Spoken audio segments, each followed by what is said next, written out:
ไข่ไก่นะคะมีนาใช้ประมาณเบอร์ 1แหละ4 ฟอง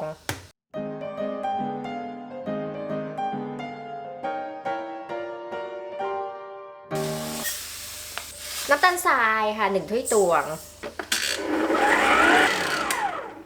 นี่ค่ะให้ขึ้นฟูขาวแบบนี้นะคะเนยหมดใส่น้ำมันพืชเห็นไหมครึ่งถ้วยตวงใส่ลงไปใส่นมธรรมดาเนี่ยแหละค่ะหรือน้ำก็ได้น้ำอุ่นครึ่งถ้วยตวงคือใครแพ้นมใส่น้ำใส่ได้เหมือนกันไม่มีปัญหาไม่ได้ชั่งด้วยนะ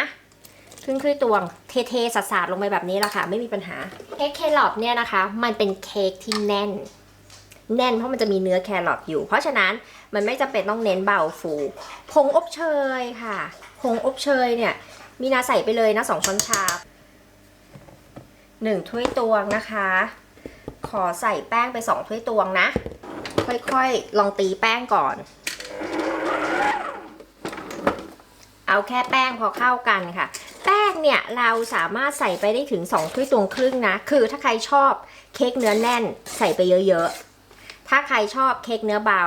อย่าใส่เยอะแครอทขูด2 ถ้วยตวงนะคะนี่1 ถ้วยตวงแล้วนะนี่ถ้วยตวงที่2แครอทขูด2 ถ้วยตวงมีไม่ถึงไม่ต้องใส่มีเท่าไหร่ใส่เท่านั้นถั่วค่ะถั่วตามชอบมีนาใส่ไปแค่เศษ1/3เพราะมีนาแค่นี้มีแค่นี้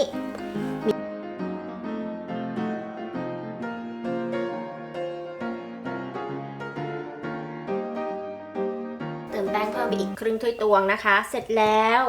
ใส่ลูกเกดไปค่ะลูกเกดธรรมดาเนี่ยแหละค่ะล้างแล้วก็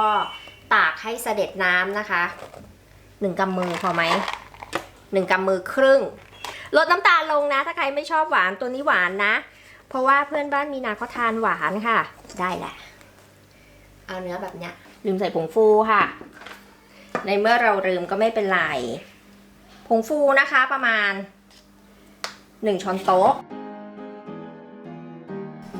นี่ค่ะพิมพ์ตัวนี้นะคะมีนาจะอบ2 ถาดมีนาจะอบถาดนี้ด้วยจะลองอบแอร์ไฟเออร์ดูนะคะว่ามันจะใช้เวลาเท่าไหร่แล้วก็มีถาดนี้นะคะถาดเนี้ยประมาณ20 เซนคูณ20 เซนเดี๋ยวเราอบเลยนะคะ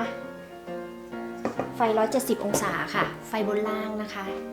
ไม่เปิดพัดลมยาวไปจ้ะอบในเตาอบนะคะ45 นาทีจ้าอบในแอร์ไฟเออร์ค่ะ120 องศานะคะประมาณ25 นาทีเช็คสุกโดยการเอามีดจิ้ม